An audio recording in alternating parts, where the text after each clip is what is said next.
Hello மக்களே, எல்லாருக்கும் வணக்கம். எல்லோரும் எப்படி இருக்கீங்க? நல்லா இருக்கீங்க நம்புறேன். ஸோ நானும் நல்லா இருக்கேன். இன்றைக்கி நம்ம சேனல் என்ன பார்க்க போகிறோம்னா, சூப்பரான செட்டிநாடு சிக்கன் கிரேவி தொக்கு தாங்க பார்க்க போகிறோம்.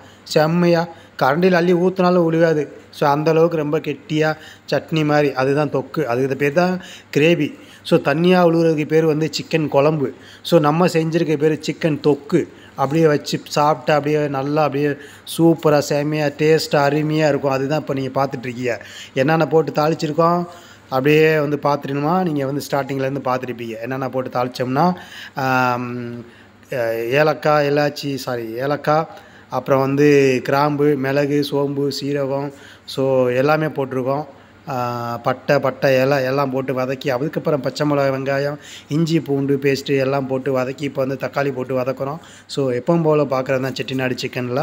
ஸோ அதுதான் நம்ம போட்டு பண்ணியிருக்கோம். இப்போ அதுக்கப்புறம் இப்போ மசாலா போட போகிறோம். இந்த மசாலாவோட வந்து நம்ம வந்து உப்பும் சேர்த்துருக்கோம்.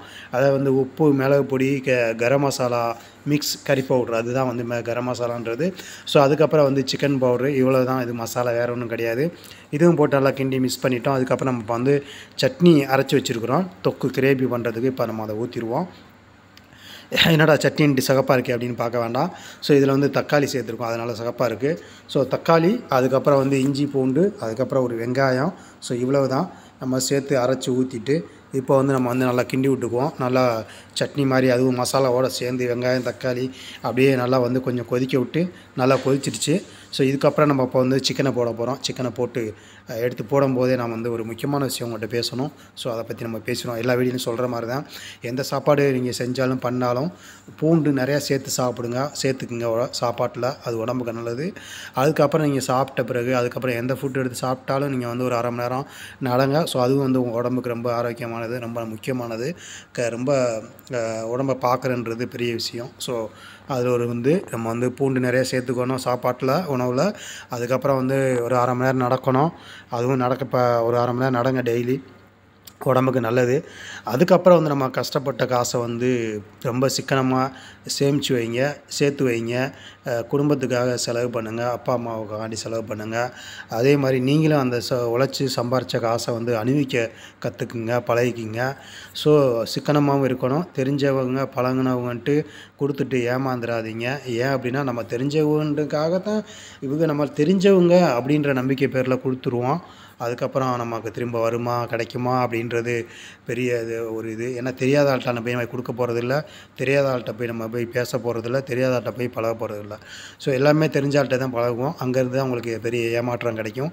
ஸோ அதனால் ரொம்ப கவனமாக இருங்க. ஏன் அப்படி சொல்கிறேன் அப்படின்னா, அதுக்கு ஒரு முக்கியமான காரணம், நம்ம கஷ்டப்பட்டு உழைச்சி சம்பாரித்த காசு நமக்கு வந்து வரும்போது அந்த ஒரு வழியிலே தான் நம்மக்கிட்ட வந்து சேரும். ஆனால் நம்மக்கிட்டேருந்து போகும்போது, செலவு பண்ணும்போது பல வழியில் போய் செலவாயிடும். அப்போ நம்ம கையில் பணம் இருக்காது. நம்ம அதுக்கப்புறம் நம்ம ரொம்ப கஷ்டப்படுவோம். ஸோ அதனால தான் நான் சொல்கிறேன், இதை வந்து மைண்டில் வச்சுக்கோங்க. அதாவது நம்ம சம்பாதிக்கிற பணமும், நம்ம கஷ்டப்படுற பணம், ஸோ எதுவாக இருந்தாலும் நம்ம உழைச்சி கஷ்டப்பட்டு எந்த ஒரு பொருளாக இருந்தாலும், பொருளாதாரமாக இருந்தாலும், காசாக இருந்தாலும், பணமாக இருந்தாலும், நகையாக இருந்தாலும் நமக்கு கிடைக்கும்போது நமக்கு ஒரு வழியில் தான் வரும். ஆனால் அதை நம்ம வந்து இழக்கும்போது, செலவு பண்ணும்போது, அதை நம்ம கொடுக்கும்போது அது வந்து பல வழியில் போய் செலவாயிடும். அப்புறம் அதை நம்ம வந்து அதை விட்டுட்டு அதுக்கப்புறம் அதுக்கு பின்னாடி நம்ம அலையின்றது, கஷ்டப்படுன்றது மிகப்பெரிய ஒரு சிரமத்துக்கு உள்ளாயிடுவோம். ஸோ இதை வந்து மைண்டில் வச்சுக்கோங்க. அவ்வளோதான். சரி, ஓகே. நான் இதை சொல்லணும்னு நினச்சேன், உங்ககிட்ட சொல்லிட்டேன். இது ரொம்ப நாளாக நான் சொல்லணும்னு நினைக்கிறேன், அது மறந்து போயிடுது. அது இன்றைக்கி எனக்கு ஞாபகம் வந்தப்போ நான் சொல்கிறேன். சரி, ஓகே. இப்போ வந்து பார்த்துங்க, கிரேவி இவ்வளவு தான். இதுதாங்க குழம்பு, இதுதான் தொக்கு, செட்டிநாடு சிக்கன் தொக்கு. இவ்வளவு தான்.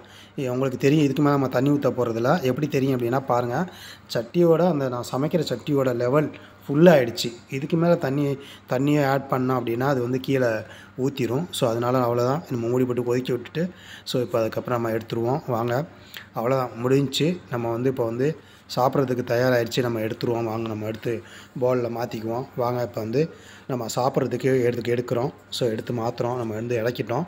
சிக்கன் குழம்பு வச்சு முடிச்சாச்சு. சிக்கன் கிரேவி தொக்கு, செட்டிநாடு சிக்கன் தொக்கு. ஸோ இப்படி தான் வந்து பண்ணணும். ரொம்ப செம்மையாக பாருங்கள். நீங்கள் எடுத்து ஊற்றும் போதே உங்களுக்கு தெரியும் எவ்வளோ அருமையாக இருக்குது, கெட்டியாக, கிரேவியாக. ஸோ அப்படின்னு இதுதான் வந்து சிக்கன் தொக்கு கிரேவி அப்படின்னு சொல்கிறது. குழம்புனா ரொம்ப தண்ணியாக இருக்கும், சூப்பு மாதிரி. ஸோ அதுக்கு பேர் தான் சிக்கன் குழம்பு. இது வந்து சிக்கன். இப்போ வீடியோ பார்க்குற எல்லோரும் வந்து சப்ஸ்கிரைப் பண்ணுங்கள், சப்போர்ட் பண்ணுங்கள், லைக் பண்ணுங்கள், கமெண்ட் பண்ணுங்கள், ஷேர் பண்ணுங்கள், பெல் பட்டன் கிளிக் பண்ணுங்கள்.